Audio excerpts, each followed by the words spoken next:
Good day, South Africa. Today I am with Mr. Makananisa, and we are just trying to contribute to the student corner and giving information to many students out there about the career of law. So, Mr. Makananisa, welcome to the student corner, sir. Thank you, Mr. Mwekwa, and thank you for having me in your channel. It's actually a pleasure to be in your channel, sir. I appreciate your willingness to share your knowledge and yourself with many of these young people, sir. Firstly, sir, introduce yourself to the members on the channel. Well, my name is Makananisa, and my colleagues call me Mr. Makananisa from Makananisa Attorneys. No, that's so. Mr. Makananisa from Makananisa Attorneys. Take note, Makananisa Attorneys. Now, sir, can you just then tell us about where your journey with law started?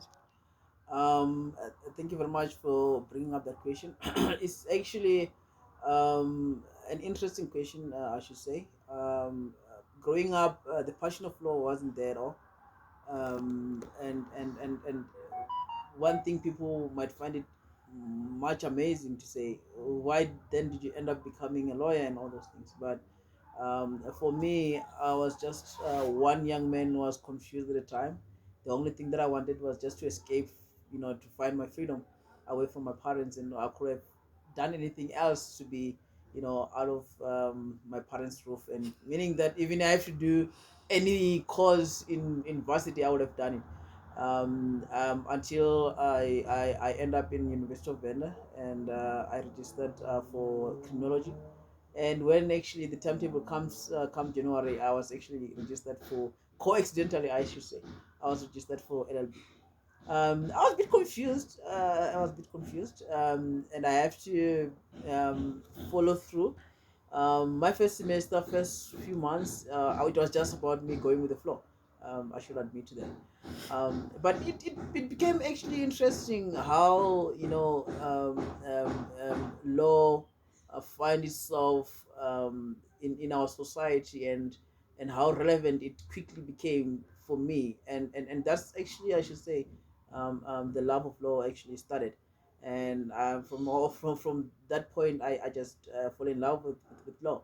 And the interesting part for me, going forward, was more of the criminal side of things. And that's where I kind of feel like, what, I most probably can be a best defense counsel, in the country and all that. And yes, I'm Oh, still striving oh towards that. yes, oh yes. Yes, yes, sir. That you setting the bar high, sir. Yes, That's sir. a good thing. Yes, sir. Could you then just share with many aspirant lawyers or legal practitioners what are the requirements for one to enter into an LLB program?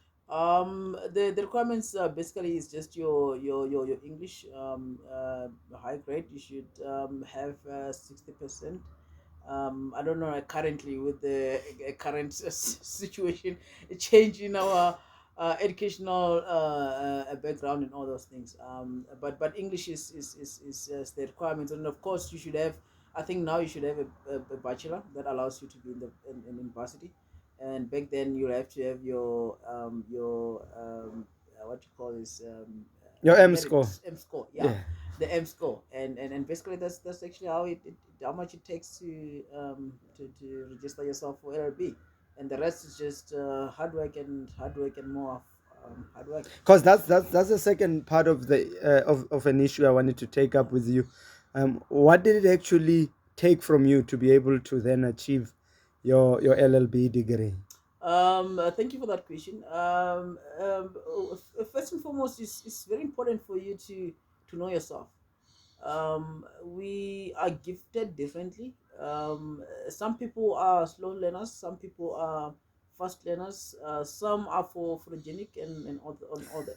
So it's very important that first you know yourself, because the moment you know yourself, it will depend how much energy you put, how much time you put on whatever you intend to achieve. And back now to me, I wasn't actually a fast learner or a slow learner, so I was just an average student. And for that, because I knew, I make sure that I put more effort, and I sacrificed a lot of my social activities.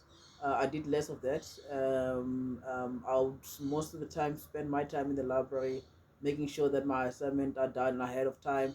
Make sure that every chapter that has to be, presented in class the following day, I at least had prepared that in advance, and that actually give me a sort of um, um, um, a step ahead from other students, and it makes a lot of things so much easier for me, Mm. and that's how I actually get through that. And I should say, the other thing that was sort of a pushing factor for me was where I come from. I knew that, you know what, if I have to fail a model, nobody else is going to pay for that model, because Oh yes, it oh was a yes, struggle. oh It was a yes. struggle to get myself through that, and to get all my models paid. So I had to make sure it was a matter of life and death, if I can call it that. That Mm.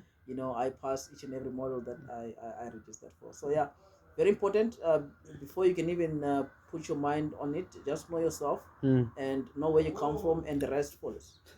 And then, sir, let's go into the modules. You're talking about a module.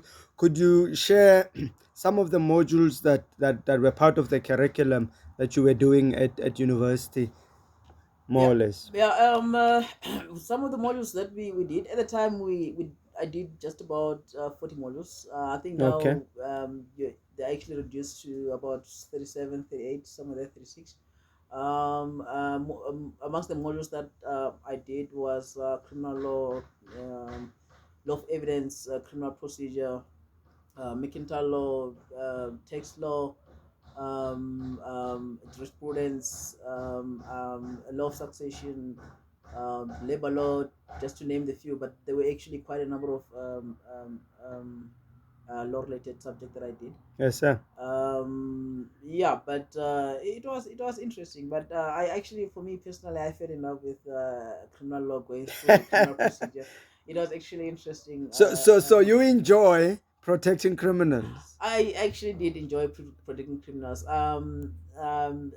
Yes, I know that to some people it kind of bit a little bit immoral in a way, more especially from our moral compass where we come from.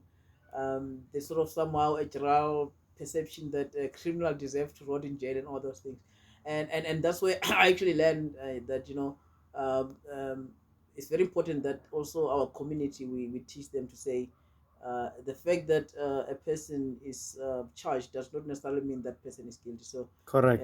Correct. the right to remain to be presumed innocent until proven guilty also plays a role. So I enjoyed that. I You enjoyed that. enjoyed that. So I that's enjoyed a that. good thing. That's a I good thing. enjoyed that. Let me get there. Did you finish on time? You Yes. know?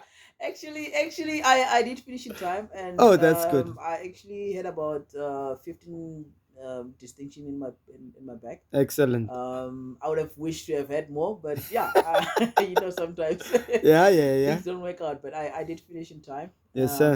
and I remember my graduation was actually a day before my birthday. Oh, yes. So it was actually a highlight of my years. Yeah, so it's just very Okay. very interesting. Now, sir, we finished the university.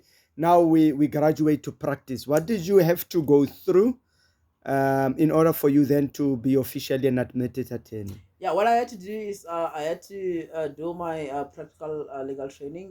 We call it PLT.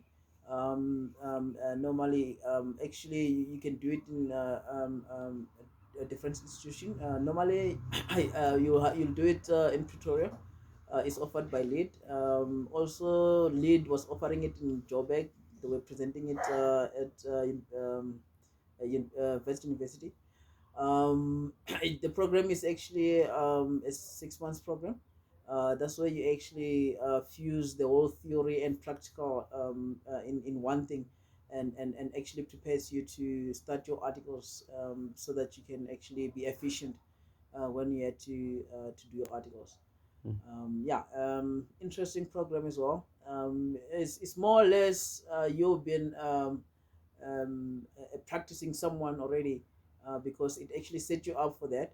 And most interesting for me was when you have to do the mood calls, and growing up, being young, you always have to, we always try to show each other who's better than who and all those things. Oh So yes, oh yes. it was quite interesting. It was Okay. quite interesting. And then after the PLT, what then had to be done? And after the PLC, then now you'll have to register your articles, which also you can do it simultaneously.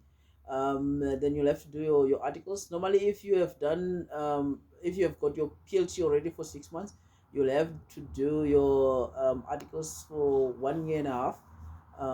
Before now you can get admitted or write your board exam and get admitted. Oh yes. But if you have actually done your, because remember with the practical legal training, there was this 5 weeks program that they had for the people that were not, or rather they were full time at work and they couldn't juggle the 6 months program issue. So if you have done that, then you'll have to serve the articles for a full 2 years before you could actually write your board exam and get admitted. So Okay. it actually or it actually varies from the program that you find yourself in, uh, for example. Okay. And then after that, now the court application now for you to be officially admitted.